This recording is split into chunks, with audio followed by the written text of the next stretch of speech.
Hey folks, welcome to my video about importing a tractor from the USA to Canada. I recently struggled to bring in my Farm B across the line as the information online was confusing, and it took having the process explained to me by a Customs Border Patrol officer on the way to the States before I actually realized what was necessary. So hopefully this video can save you a little bit of time, because I ended up having to leave my tractor there for the weekend until I got all my paperwork in order. So basically, as of April 5th, 2014, the USA requires that all self-propelled vehicles shall require an ITN number prior to export. So specifically, the regulation states, a person attempting to export a used self-propelled vehicle shall present to customs at the port of exportation both the vehicle and the required documentation describing the vehicle, to include the VIN, or if the vehicle does not have a VIN, product identification number. Exportation of a vehicle will be permitted only upon compliance with these requirements, unless the vehicle was entered into the United States under an in-bond procedure, blah, blah, blah. So if you're buying a tractor from the States, that is actually included in this regulation. They define self-propelled vehicles to include any automobile, truck, tractor, bus, motorcycle, motorhome, self-propelled agricultural machinery, self-propelled construction equipment, self-propelled special use equipment, and any other self-propelled vehicle used or designed for running on land but not rail. So that includes golf carts, ride-on mowers, and antique tractors. So there you have it. We need to do this.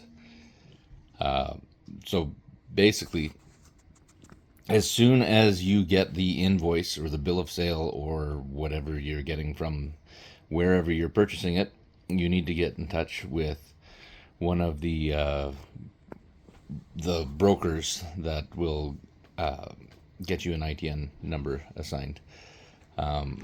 Unfortunately, as a Canadian, we can't do this for ourselves. We have to pay one of their brokers to do it. Here's what they say directly on their site here. Basically, it says foreign persons visiting the U.S. cannot register to file through AES or AES Direct, blah, blah, blah, blah, blah. Get bent, pay one of our brokers to do it. To find a U.S. agent or freight forwarder, simply use an internet search engine to locate one. Oh, well, thanks, Border Patrol people. That was real helpful. Anyways, I did find one that was easy to work with.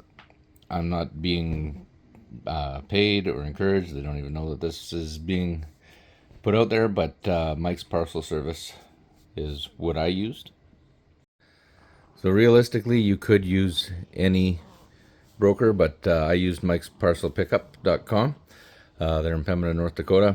Basically, just go to the auto exports section of their site. They've got all the instructions and some encouragement and everything on the page, but basically you just want to scroll down to this form. It's a real easy to fill in form, some basic information. Throw all that in there. The only thing that it does ask for, well, there's the VIN, which is where I put the serial number. Title number, I just put NA because it's a tractor. There's no title. And then I gave them a copy of my unpaid invoice, because at that point I didn't have a paid invoice yet. And that was enough for them to get me my ITN number. So basically, once you do that and you submit it, then they, on your behalf, well, actually, first they'll send you an email for you to pay them their $99 US, and then they'll submit on your behalf to the automated export system to get you a international transaction number, I think is what ITN stands for. Whatever it is, that's the number that you need. They'll also provide it to the border crossing that you specified on the form. When you're filling out that form, you also have to specify a pickup day. The pickup day needs to allow 72 hours from the time that the ITN number is provided to that port to when you're picking up. So they were pretty quick when I put in the form. It was within 12 hours. The guy had addressed it and got me my number and everything. You might want to leave an extra day, so say 4 days on your pickup time. But yeah, when the time comes, you go down, pick up your item. Then when you get to the border, you need to pull into the U.S. Border station. So before you get to the Canadian customs, you pull over into the U.S. customs. Go in there, show them your invoice, show them your ITN number. They double check some stuff. They didn't even come out and look at my tractor. They may come out and look at yours. I don't know. Verify that it's the one that's on the paper. But they give you a stamp. Then you take it to Canadian customs. And from there, they basically just charge you GST. They'll also inspect the tractor and make sure that there's no soil or contaminants on it that you're bringing into the country. They're real big on keeping them clean.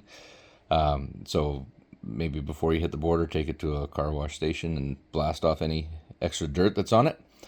But other than that, it's a pretty simple process from there. You pay them your GST and off you go. Now, if you are like me and you don't know any of this process and you run down there and you find out while you're down there, then you end up having to pay storage for a few days while you get all your paperwork sorted out. So hopefully this saves you some time and effort and aggravation and stress, because it's quite stressful when you've bought something and you don't know if you're going to be able to get it into your own country or not. But anyways, thanks for watching. If anybody has any questions about the process, drop them in the comments. I'm not an expert, but I can let you know what I've figured, or let you know that I don't know. Like, subscribe. Thanks for watching, and we'll see you in the next video.